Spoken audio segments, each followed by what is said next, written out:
another question that I think dovetails with something you mentioned, Brooke. I think this is a really Yes. hard question that there's a lot that's been written about, a lot Yeah. that's been said about, but maybe we can answer with some big categories. And the question is this, why aren't women pastors in some churches? And so some people might not realize this, but in some churches, some denominations, women are not ordained pastors. And I think it's a really good question we can answer, respond to at least. Why is that the case in some churches?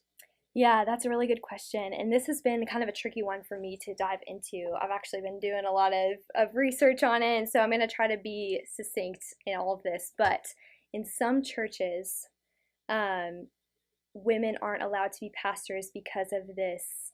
I'm going to bear with me because of this idea of this redemptive story being played out in society. So it's kind of this idea that um, in the creation story, Adam was created first. And so, despite the fact that he was male or female, he was created first and was given some sort of authority over Eden. He was the first to be there, he had authority. And I'm not saying this is right or wrong, but this is a reason why some churches believe this. But he had authority.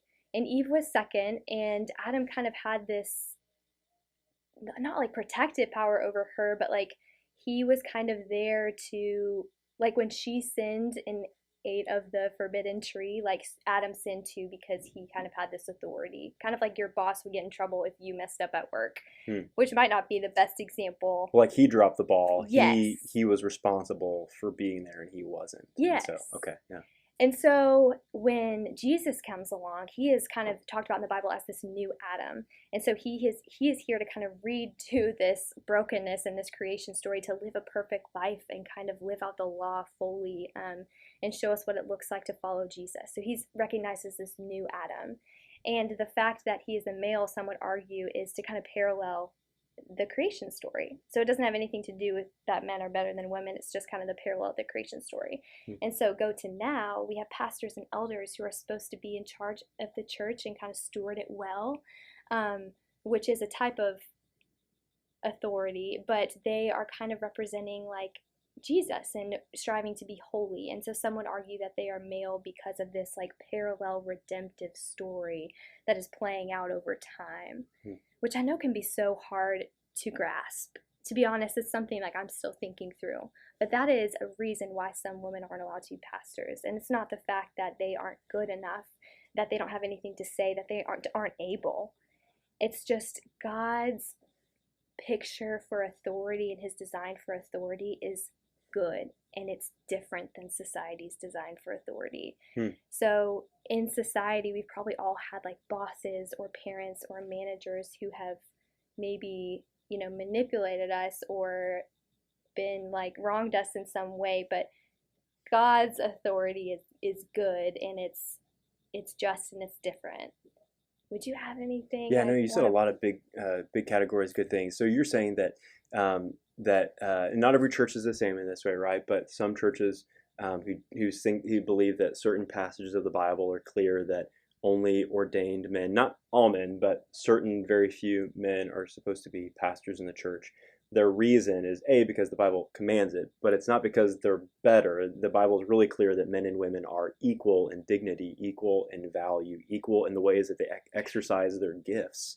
Yeah. Um, but what the Bible is trying to do, and we don't know maybe the full why behind why the Bible gives those commandments, but what seems to be the case, what I think you're saying is that the Bible is giving the church the ability to paint this picture of God's kingdom, God's upside down kingdom, where people use authority to be servants. They use Mm-hmm. authority to sacrifice and to love other people sacrificially. They're not Mm-hmm. they're not like corporate CEOs in big Right. offices who should be exercising power like dictators, but Right. they're following the pattern of Jesus, who's Yeah. bringing God's kingdom in an upside down way. And so, Yes.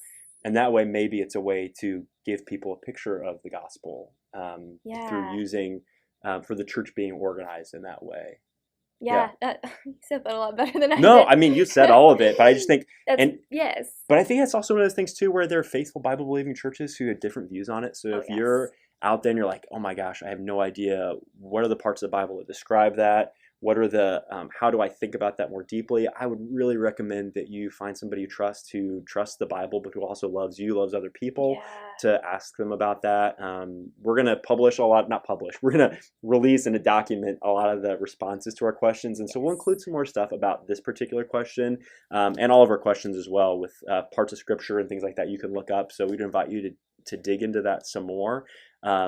But yeah, it's a really heavy question. Thanks for taking that one. Yeah, I would love to like talk more about it, because like I said, I've done a ton of research and seen so many different perspectives. But something I do want to say, and that I'm really passionate about too, is like the Lord has brought in women in so many different areas. You know, he has Esther. He put Esther in a place of royalty to save her people. Like Rahab was part of the genealogy of Jesus. Mary was the first one at the tomb. Like they are teachers, and so I just want you guys to see how in the Bible, like he's brought women in so many different ways, and loves them just as much. So I think it's important to know. Yeah, no, I think it's super important. Good reminder for us today. I think that's great.